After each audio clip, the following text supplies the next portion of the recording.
있던 교우들도 여러 사람이 참석하는 주일이 됐고, 또 오늘 처음 우리 교회에 방문하신 하나님의 백성들이 있어서 진심으로 감사하고 기쁩니다.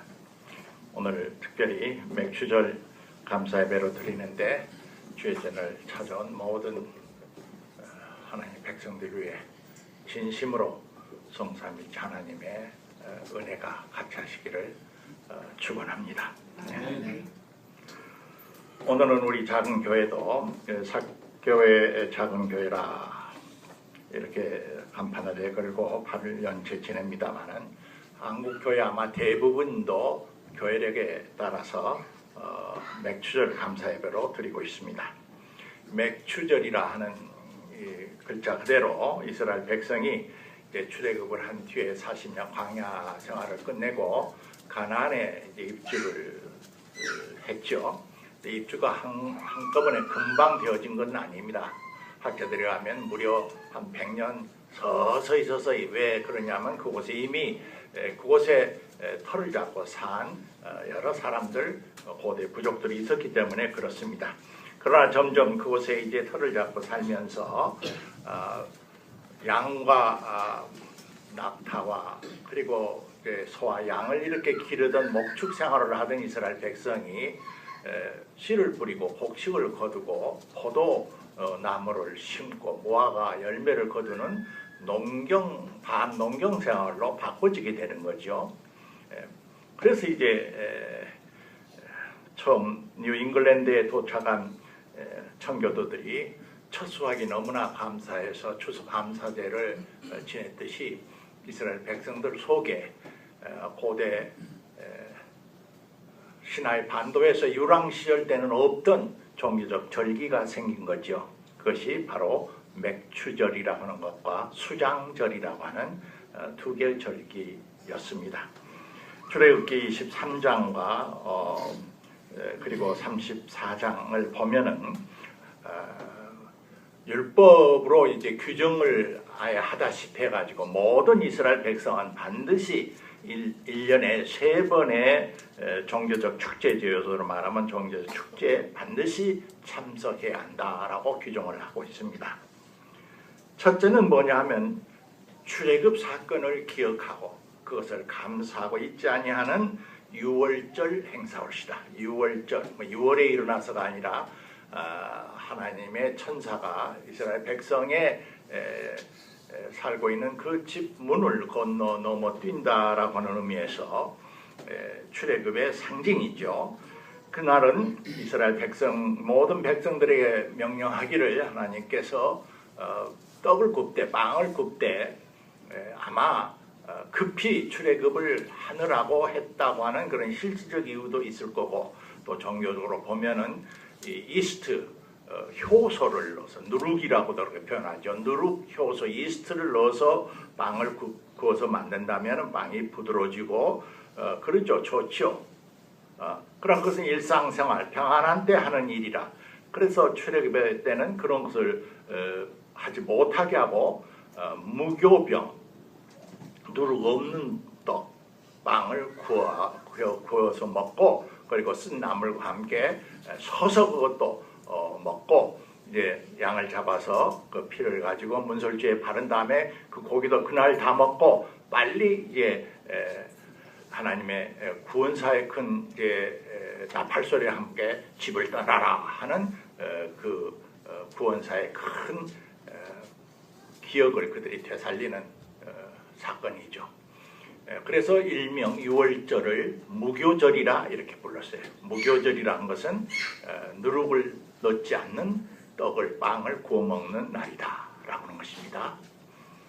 얼마나 이것이 중요했던지 고대 국가에서는 이제 우리나라로 말하면 원력이 각각 다른데 시작이 다른데 유대 원력은 바로 이 아비월, 이것을 아비월이라고 하기도 하고 니산월이라고도 부르는데 호칭 자체는 고대 동방 바벨로니아나 아수리아의 호칭을 썼습니다만 여하튼 아비월 니산을 어떻게 계산을 했느냐 하면 유대 달력으로서는 1월로 계산을 해버렸어요.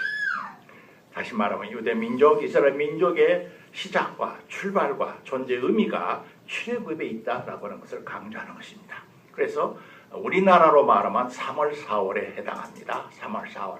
일단 3월, 4월 초봄에 있는 소위 이스라엘 백성 달력으로 니산월 이라고 말하기도 하는 아비오레이라고 말하는 이 6월절 일명 무교절, 이것이 반드시 참여해야 할 제일 중요한 첫째 절기였다.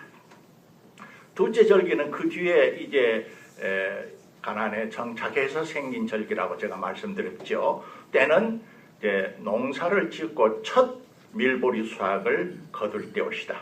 바로 이 한국으로 말하면 딱 5월에 해당합니다. 5월 말, 6월 초. 그래서 첫 밀 이삭을 이제 추수해가지고 그들이 감사제를 드렸습니다. 그것을 맥추절이라고 불렀습니다.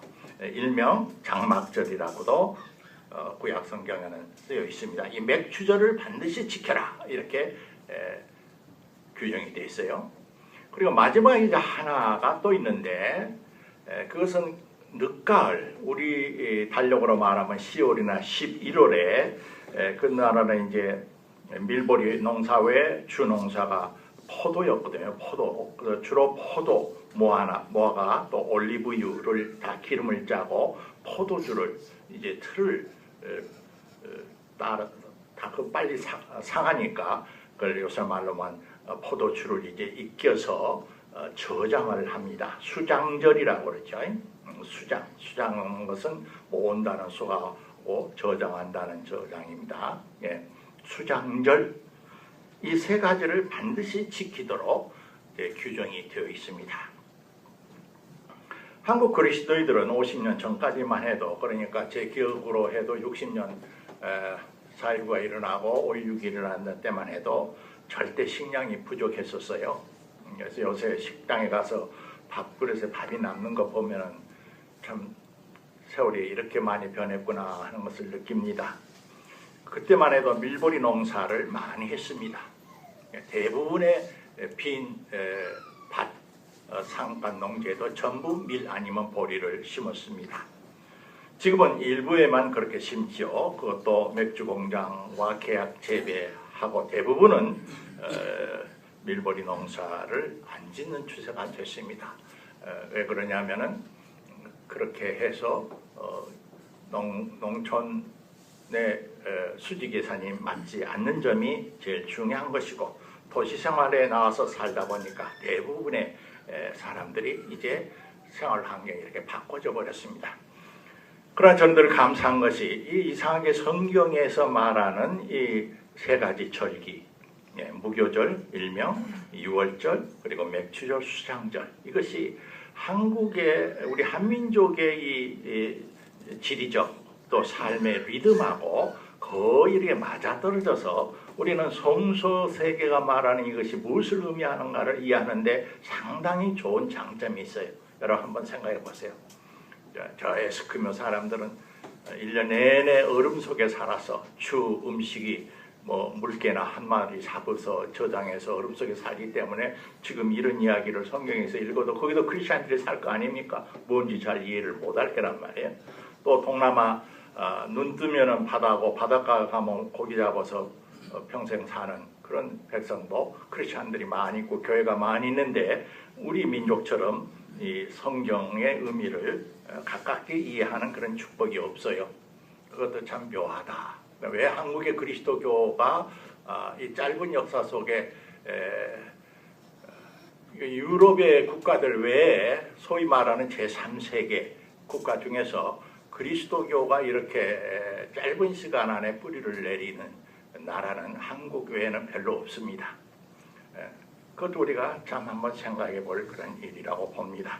여하튼 그건 그렇고, 그래서 오늘 같은 날 우리 이제 과거 역사를 잘 모르고 우리 조상들의 이 식량 부족해서 밀보리 농사를 지은 풍경도 다 보지 못하고 지내는 대부분의 사람들, 오늘 특성에 우리 특별히 이문영 집사께서 특성을 성가를 대신해서 보리밭을 불러주시기로 약속이 됐는데, 그것도 아스라이 노래선언이라 부르지 현실을 잘 모르는 사람들은 도시에서 교회 다니면서 대체 지금 무슨 시대착오적인 맥주적이야. 아마 교회 재정부 집사님이 교회 재정이 대단히 어렵게 된 모양이다. 그래서 성경에 있는 성경 절기를 빙자해서 부족한 교회 재정을 좀 보완하려고 이런 교회 절기를 교회에서 계속을 하나 보다. 그렇게 오해할 교들도 더러 없지 않아 한국에서는 있을 겁니다. 그러나 그것이 아니다라는 것을 오늘 증언하려고 합니다. 그러면 맥주절의 신앙적 의미가 무엇일까?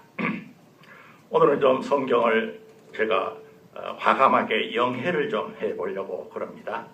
오늘 본문 출애굽기 34장 우선 25절 첫 구절에 너는 너의 제물의 피를 유교병과 함께 드리지 말고 유월절 제물을 아침까지 두지 말아라 라는 말이 있어요.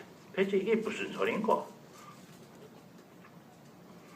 그런 말합니다. 이제 이 말씀을 이해하려면은 유월절 아까 조금 설명한 대로 유월절 그날 출애굽하던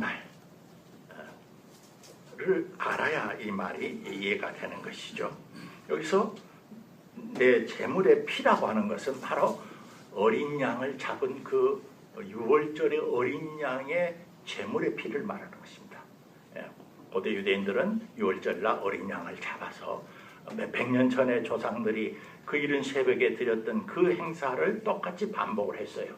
그래서 그 피를 제단 위에 바치고 또 뿌리고 그리고 음식 그 고기로 이제 음식을 해서 급히 먹고 그 다음 날까지 절대 아무 음식도 남기지 않는 그런 계명을 지켜왔어요. 그럼 그것을 드릴 때 유교병과 함께 드리지 마라 하는 말은 무슨 말인가? 유교병은 아까 말한 대로 무교병의 반대지요. 이제는 누룩을 넣어서 만든 떡.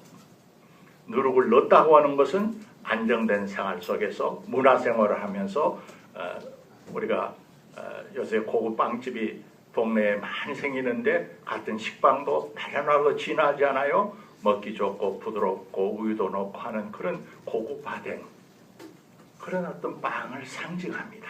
그렇기 때문에 이것은 상징으로 들어야 할 것입니다. 물론 구체적으로 제물의 피와 누룩 넣는 빵을 함께 드리지 말라라고 하는 말은 실질적으로 그래 지켜왔지만 그것이 의미하는 깊은 종교적 상징을 우리가 영의 눈으로 떠서 이해를 해야 한다고 말입니다.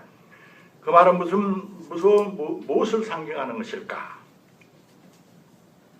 우선 유월절이라는 것은 우리 한국민으로 말하면은 해방절하고 맞아요. 8.15 해방 혹은 3.1 독립운동 역사적인 고난과 압박과 비인간적인 노예 생활을 들춰나고 하나님의 특별한 은총으로 말미암아 자유인이 돼 비록 가난하고 행복하지 못했고 GNP가 형편없이 없고 남루한 옷을 입었지만은 그때 출애굽했던 그 이스라엘 백성들이 광야에서 드렸던 유월절 어린 양의 제사의 피는 순수했고 자유의식으로 충만했고 말하자면 인간다움과 단순성을 사랑하면서 인간으로서의 존엄과 감사를 잊지 않는 그런 예배였다고 말입니다. 그런데 이제 가나안으로 입주해서 농사를 짓고 가나안이라고 하는 풍요제의 이교 문화에 이스라엘 백성이 이제 젖어들게 됐습니다. 가나안은 본래 이제 농경 문화사예요. 거기에는 특히 바알 종교가 성행해서 바알 종교의 핵심은 물론 구체적으로는 바알이라는 신을 섬기는 그런 종교지만은 신의 이름이 문제가 아니라 그것은 바알 종교의 핵심은 풍요와 다산을 숭상하고 좋아하고 그것을 최고 가치로 여기는 그런 정신문화다 그 말입니다. 풍요와 다산, 풍요로운 것이 좋고 육축과 양새끼들과 모든 것들이 많이 낳고 자손들이 많이 번성하는 풍요와 다산을 싫어하는 사람이 어디 있겠습니까? 그런데 이스라엘 백성이 이 풍요로운 바알의 이 다산 풍요 문화 속에 젖어들면서 과거 출애굽할 때의 신화의 반도를 거닐던, 비록 가난하고 헐벗고 없었지만은 야훼 하나님과 정말 가난한 첫 신혼 부부가 사글세 빵을 사라도 정말 사랑하고 순수한 사랑만으로서 살았던 그 광야 시절을 점점 잊어버렸어요. 그래서 오늘 이제 제일 첫째 메시지는 6월절에 그 제사의 제물의 피와 유교병을 함께 섞어서 드리지 말라 하는 말은 바로 이 풍요제의 바알적 신앙과 본래 이스라엘의 순수한 야훼 신앙의 정의, 진실, 사랑, 인간다움, 인간의 존엄성, 지적, 진실, 그것을 함부로 물질적 풍요나 타산에 팔아넘기지 말라고 말입니다. 그 둘을 함께 섬길 수는 없다 이거예요. 오늘 우리는 한국교회에서 가장 큰 교회를 제가 험담하려고 하는 것이 아닙니다. 제일 큰 교회는 바로 우리는 인정하든 안 하든 믿지 아니하는 세상 사람들, 한국 크리스찬들, 특히 개신교는 전체 인구의 20%도 안 돼요. 그럼 나머지 80%가 개신교를 볼 때는 저 순복음교회나 사교 작은 교회나 영락교회나 다 한 틀에 놓고 봐요. 근데 그들이 보는 오늘의 인상은 어떻게 봅니까? 특건데 그곳에는 삼박자 축복의 신앙을 강조한다더라.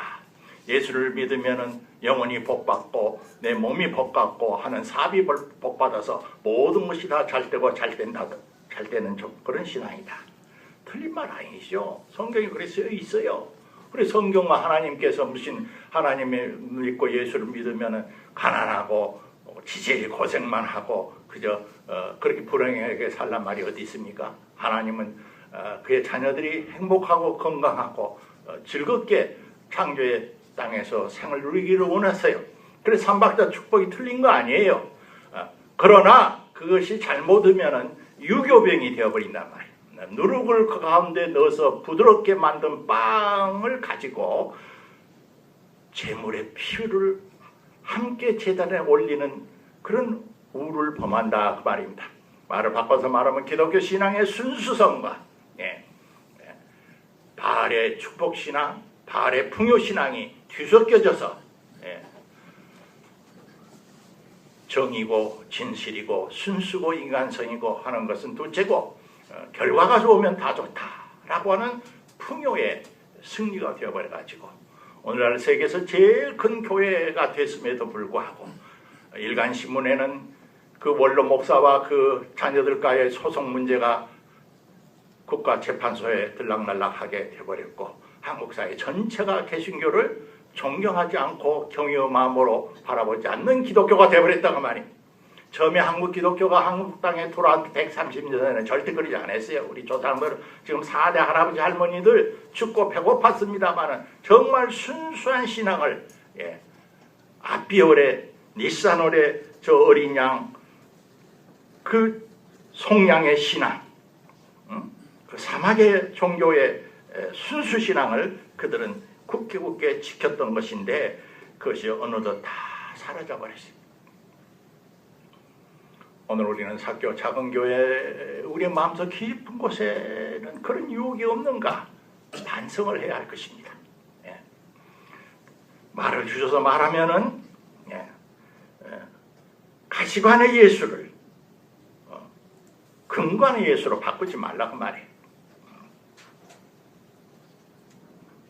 일전에 다큐멘터리에 스페인의 오늘날의 큰 교회당들, 성당들을 그 문화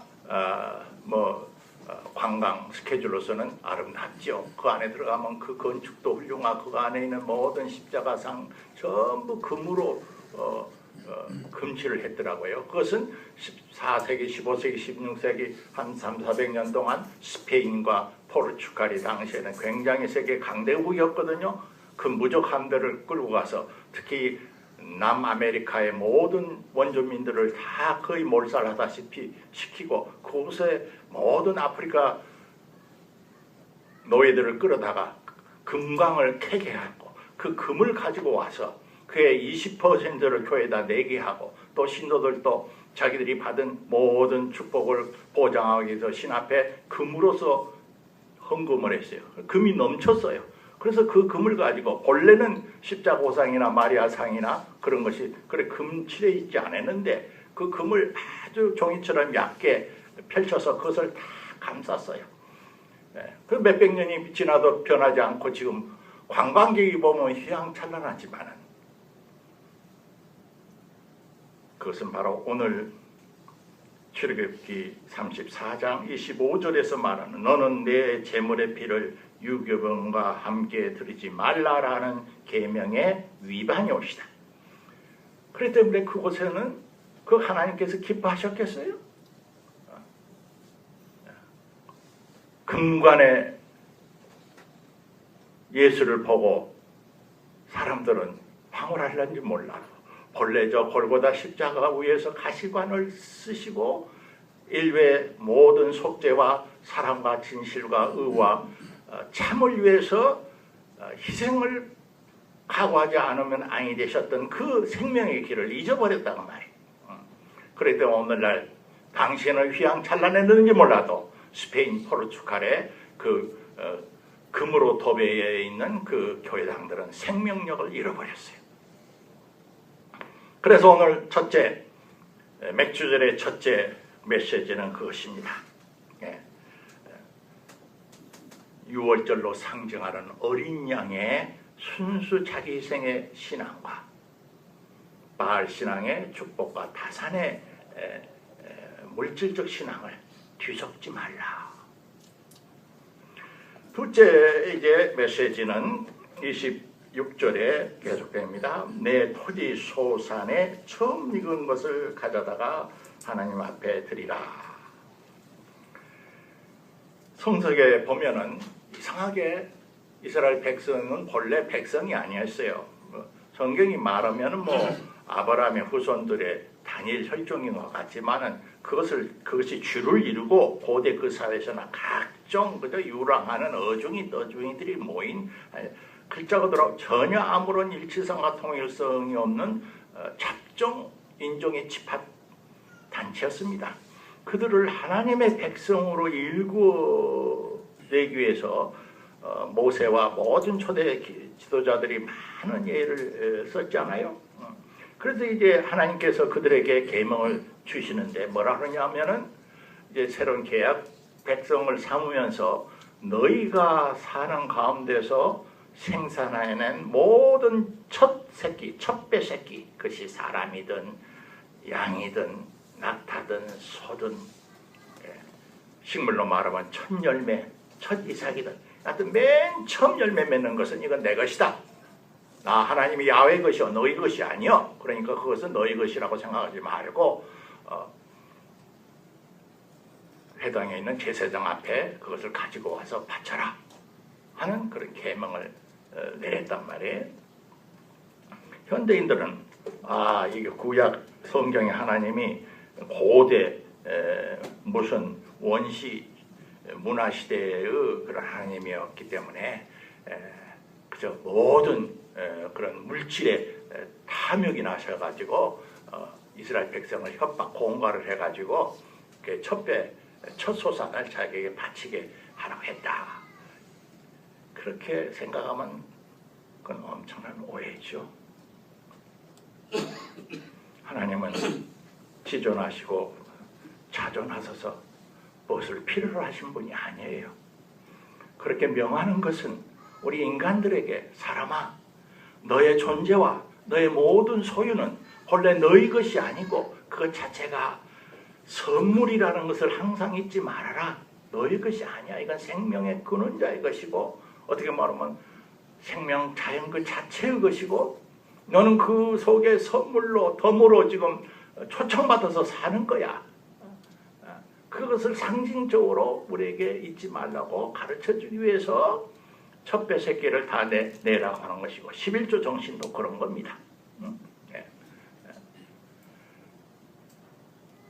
더 나가서 그 첫 소산물을 낼 때 성경을 보면은 자기가 농사 짓는 거나 가축을 길러다 보면은 한 집 식구처럼 되잖아요. 아주 정도 주고 사랑이 들고. 그러니까 그중에 보면 깨끗하고 똑똑하고 잘나고 예쁜 놈이 있고, 발이 좀 삐뚤어진 놈, 뿌리 잘 굽어진 거, 상처난 거, 여러 그 종류가 나와.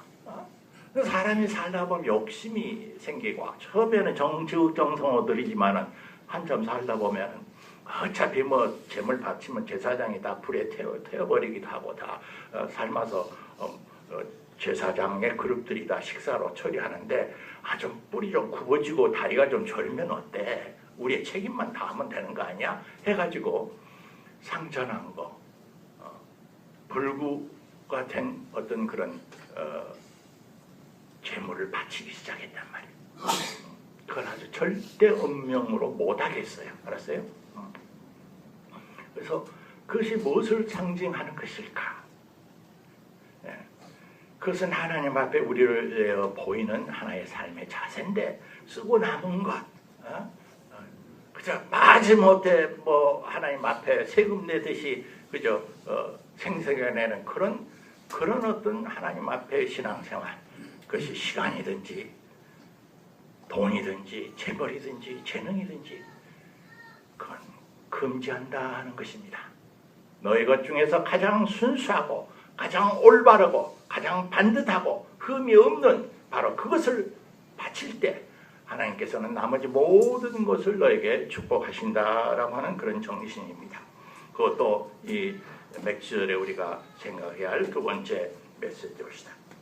마지막 세 번째 추수감사절의 신앙적 의미를 레위기에서 읽습니다. 너희 땅에 곡식을 벨 때 밭 모퉁이까지 다 베지 말고 떨어진 것을 줍지 말아라. 그것은 가난한 자와 너희와 함께 거류하고 살고 있는 땅에 한 평도 없는 그들을 위해서 남겨두라. 나는 너희의 하나님 야훼이니라. 무슨 말입니까? 고대 사회는 현대처럼 큰 기업이 있는 것이 아니고 이건희 무슨 회장이 무슨 삼성 재벌 회사가 있는 것이 아니고, 인구도 적었지만 살아가는 모든 우리 기업의 근본이 농사지역, 토지, 특히 이제 가나안에 입주한 뒤에는 점점 그렇게 변해갔습니다. 그런데 이상하게 그 농사를 지은 추수할 때 곡식을 싹쓸이해서 추수하지 말라는 거예요. 밭 구청에 못을 풀어 남겨두고 컴바인으로 그냥 바닥에 그냥 다 쓸고 가지 말고 낫지를 하다가 이삭에 떨어지면 넉넉한 마음으로 좀 일항에 남겨두라는 거예요. 그러면 가난한 사람과 떠돌이 사람들이 추수 계절이라도 와서 그것을 주워다가 가난한 빈궁을 이어갈 수 있으리라 라는 이야기입니다. 요즘 생각하면 대단히 비능률적인 것 같고 임시 땜질 방편인 것 같지만은 제도적으로 법률적으로 사회복지제도를 이루는 것이 훨씬 낫죠만은 바로 이 마음이 없이 복지제도를 하면은 내가 강탈당하는 기분이 되어서 그것은 하나님 보시기에 인간 공동체가 아니라는 겁니다. 이건 자발적으로 연민의 마음으로, 이건 나도 얼마 짓는 농사가 아니지만은, 그래서 한 분이 아쉽고 나라가 한 톨이 아쉽지만 그래도 나보다 더 가난한 사람이 있으니까 그들을 위해서 그들의 배고픔과 그들의 궁핍을 생각하는 그 배려하는 마음, 그것을 하나님은 요청했단 말입니다. 문명이 발달하고 과학이 발달하고 대기업이 생기고 지구촌에 국경 없는 대재벌이 생기면 무슨 소용이 있습니까? 동네 조그마한 구멍가게 그 서분하지도 안 되는 그 조그마한 빵가게 무슨 생선가게 자파상 가게까지 싹쓸이를 해 가서 사회에 무리가 일어나는 오늘날 우리가 신문에서 다 보고 있잖아요. 네. 경영학적으로 경제학적으로 모든 경영을 합리적으로 그렇게 하면은 경영인도 돈을 벌고 소비자도 편리해요. 솔직히 말하면 그러지 않아요?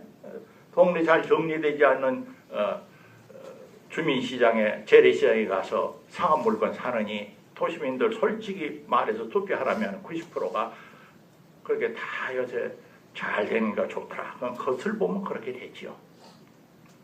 그러나 성경은 겉보다 강조하는 것입니다.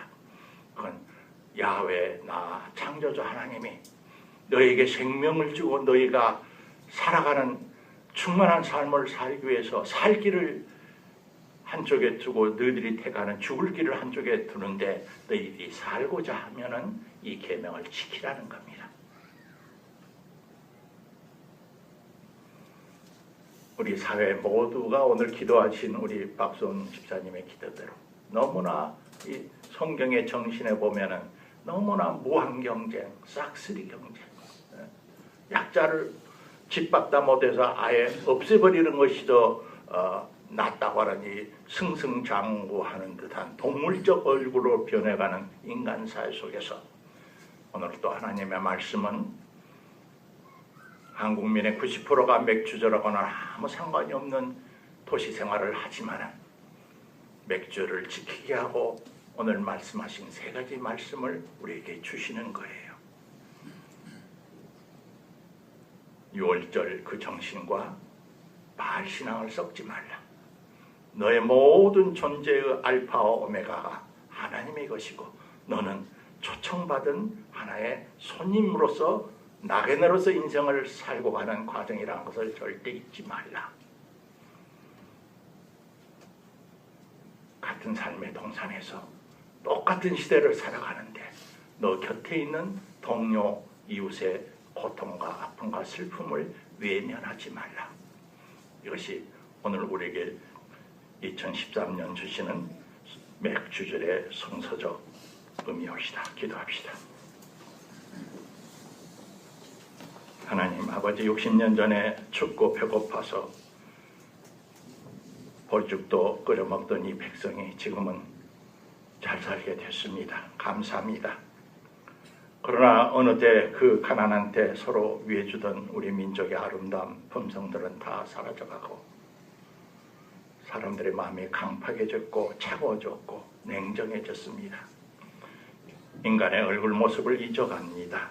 하나님 우리를 불쌍히 여겨주셔서 맥주절에 주시는 저의 하나님의 뜻을 다시 한번 돌이켜 우리 민족 하나하나가 창조의 본래의 얼굴을 되찾도록 축복하여 주시옵소서. 긍휼히 여겨주시옵소서. 한국교회를 새롭게 해 주시옵소서. 남북의 이 분단의 비극을 하루속히 종결시켜 주시옵소서. 예수 그리스도 이름으로 기도하옵나이다. 아멘.